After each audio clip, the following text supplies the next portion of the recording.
Everybody, so basically, this is the last, new what if I'm gonna be making until I get to part 10 with all my what ifs. So this is the last what if I'm gonna be publishing that's gonna be new until, I finish all my other what ifs.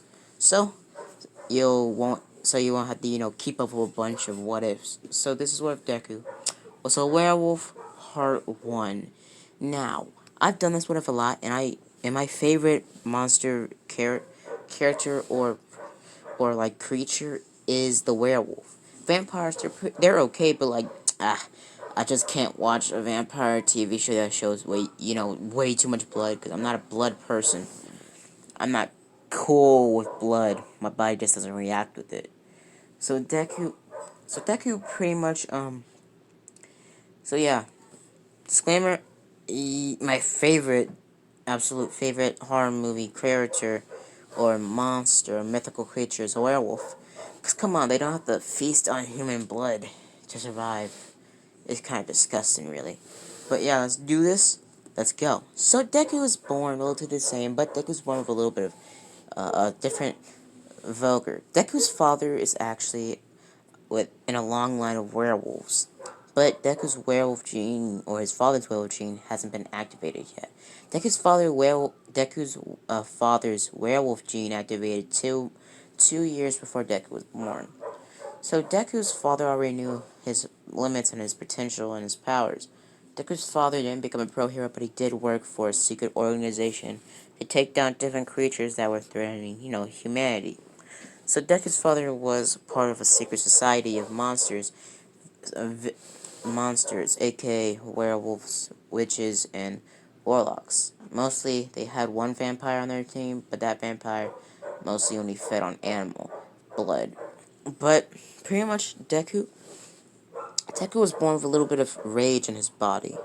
So Deku, when he was born, every full moon, he always had a burst of rage, or he always cried incredibly loud as a baby, all the way up until Deku was 10. Deku started getting bursts of energy and strength on the full moon, and he always was incredibly angry. He got angry over the slightest things, even when his mom was saying or complimenting Deku on his outfit. Deku always got angry at her and said, "I don't look this good every day." And pretty much just acted like, an asshole. Every full moon, he was always so angry.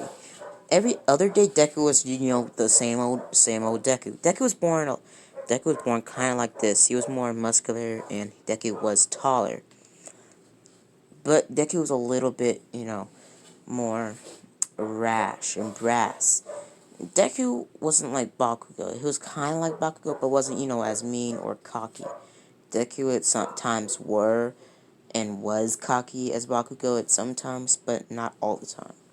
So, we start our story, our main story, when Deku finds out, he's something more than just a human. So Deku is born with no quirk. So yeah, Deku's not born with a quirk, just like canon, but Deku has more confidence in himself than originally, so he doesn't let other people bring him down. So Deku is walking down the street after school and pretty much walks by the Sledgeville Tunnel. But in this universe, it's a forest trail a block away from the school. Deku takes that shortcut instead of the Sledgeville Tunnel and pretty much walks by the passing. It was like a brick clearing, like a brick stand place across the forest side. Deku was following the path because that path leaded out of the forest, and it was a straight line through the forest. So Deku was walking down it. At this point, in this universe, did get out of school a little bit later. So at this point, Deku was walking down the forest area, and it started to get dark, like afternoon dark, like the darkness you would experience in like 6 p.m. So Deku was walking, and then it started to get darker and darker and darker, and Deku started to experience a little bit of, kind of adrenaline because he was hearing howling and animal noises. Deku eventually it was pitch black outside, but it was being lighted up with a full moon, the light of the moon. So Deku was walking, and then he heard a huge howling. Then he heard a thumping noise behind him. Deku looked back for a short second and he saw a big, huge silhouette of some sort of man with a quirk or something. Some type of furry quirk. Deku realized that somebody was chasing him down with a quirk, and Deku didn't have a quirk. But Deku was muscular. He didn't know a little bit of boxing from his dad, but Deku never, really, he can't really stand a chance with somebody with a quirk if he's quirkless. So Deku took this chance after realizing what he just saw, or figuring out what he thought he saw.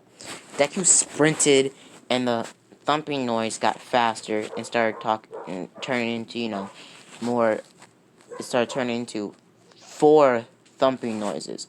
On all, it sounded like the man was on all fours. Deku was confused by this, but he's kept running, not looking back. Deku was running and running, but he wasn't paying attention, and he tripped over a rock. Deku fell down on the ground, and he realized what he saw. The figure was standing over Deku, smiling, and he whispered that you're next. Deku was confused, and the man said, "You're gonna take my place." Deku was really confused, and then Deku felt a huge pain through his body. Deku saw his bones start breaking and cracking, and his skin started to grow fur. The man started smiling, and then Deku saw the man started transforming into his dad. Deku was confused, all blasphemy, and Deku realized what his dad just, untransformed into. He saw that his father was a werewolf. He just transformed back into a human. Deku was confused, but also, kind of happy. Deku felt that pain again because he was zoned out because, well, he confused what his dad just transformed in. Deku's body started transforming, and eventually Deku transformed into his wolf form. Deku transformed into his wolf form. Deku was not in Deku was not in control. Deku's wolf side was in control. Deku was on pure, animal instinct. Deku's father transformed into a wolf as well, and took Deku onto a hunting spree into the forest. They started killing deers, foxes, other sorts of animals, and ripping them apart.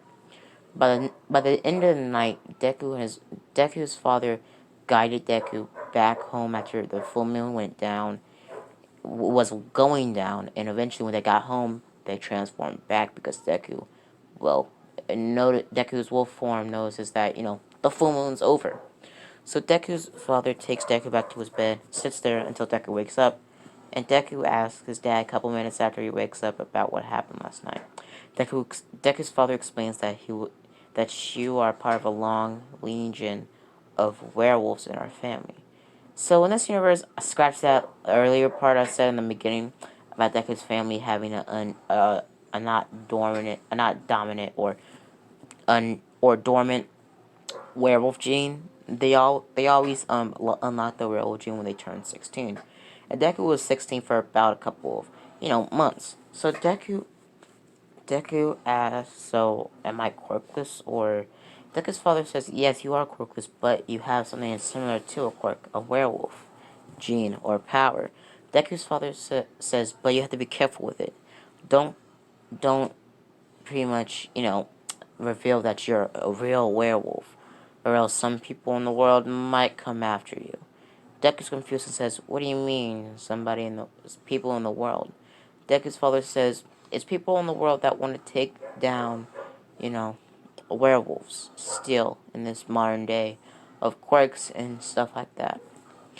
Deku's confused, saying, "So it's people out there with quirks that can really kill a world, and people are still out there tracking down werewolves?" Deku's father says, "Well, they're not common anymore because, well, quirks are a thing.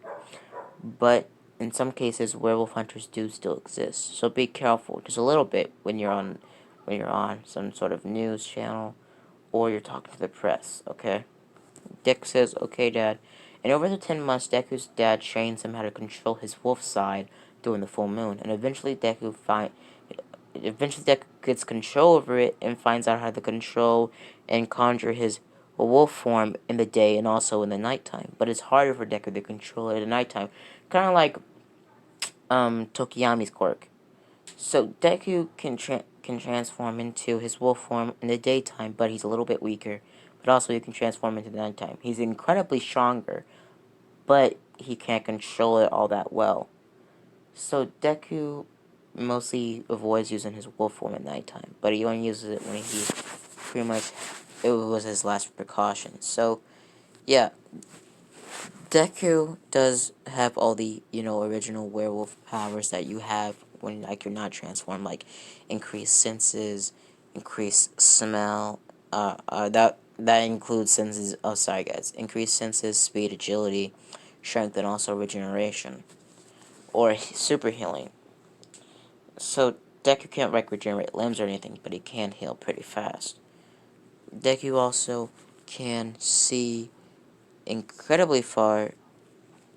So yeah, Deku also has incredible. What was it again? Oh yeah, Deku also has a sort of a lie detector motion. Deku can hear somebody's heartbeat, like in the TV show Teen Wolf. Deku can listen, focus on somebody's heartbeat, and he can sense that they're lying or not, if their heart went down or up, or their heart rate changed in some sort of way. So Deku was completely, rational about this. So Deku knew all about his training. Deku also was training combat and more boxing from his father. And Deku was pretty skilled. He was a formidable foe. Up until all that, they get to the entrance exam, and Deku's father pretty much gives him a good luck. So Deku goes to Yua the next day. He doesn't bump into a Chaku or trips over, and Chaku doesn't save him. Deku just goes to eventually gets this entrance exam and gets ready. They start, and Deku sprints by everybody, transforming while he's running and passing everybody. Everybody's confused what type of quirk this is. They say it must be a transformation quirk. Deku starts running, and then he bashes into a few robots, crushing them, and also slicing their bodies open and ripping them apart. Deku's running and running, and eventually he gets to a zero-point robot. Deku's about to run away, but Ochaku screams for help. Deku hears her heartbeat going up, and she's scared for her life. So Deku runs over there, rips the ripple off of her, grabs her, and starts sprinting off on all fours, pinning her on his back. Deku gets to the Recovery Girl and slaps Ochaku into Recovery Girl's arm, and pretty much Deku runs back on into the model city, taking out more robots, getting up a little bit more points. Eventually, the entrance exam is over, and President Mike explains to the class, or the people, that it's over, and you should wait for your results after, you leave. So Deku goes back home, and a couple days later, he gets to know from UA that he got in. Deku goes to UA a couple days, or like, I don't know, a day after, don't really know, and he walks into class. He walks into UA. Deku gets to UA and walks in class 1A. Deku goes into class 1A, and he walks into class. Deku sees Momo there, and Deku does think she's kind of cute. But Deku gets stopped by a brown-haired girl that he remembers that she's the same girl that Deku saved. Deku says, hey, and she explains to Deku that thank you for saving her. Sorry, my phone's dark. If it's not, well, it's probably just a recording. But yeah, Deku says thank you, and she says, well, I wanted to say that I'm really grateful for what you did to me. Deku does blush like this a little bit, and this says, so, yeah. And he is about to walk off, but she hands him a piece of paper, and Deku opens it and sees that it's a number. It's a number. So Deku pretty much takes it, says thank you, and walks off. Deku's smirking, and then he sits next to Momo, and Momo says, hey there. And Deku's about to talk to her, but Azal walks in class and explains to the class they're doing quirk assessments, and they go off. So Deku's told to throw the ball first because that's the highest score. Deku throws the ball, transforming his arm into his wolf form, throwing the ball about the same height that Bakugo did. For the long jump, Deku transforms into his wolf form, jumping over the sandpit. For the race, Deku transforms into a wolf form, going on all fours, almost passing Ida, or right at Ida's speed. For the grip test strength, Deku gets first place, and after that, Deku gets scores. He gets second place. So Deku is pretty happy with himself, but Bakugo does get a little pissed by this, thinking that Deku was quirkless. Because Bakugo starts trying to come over Deku, come near Deku, and beat him up. Deku eventually gets tired of this and is about to wolf out and take down Bakugo, but Ozawa stops both of them, wrapping up Bakugo and telling Deku to stand down. After that, everybody's handed their syllabus and they go back home. Deku's walking back home, and I'm going to leave it off here. See you guys later. Bye.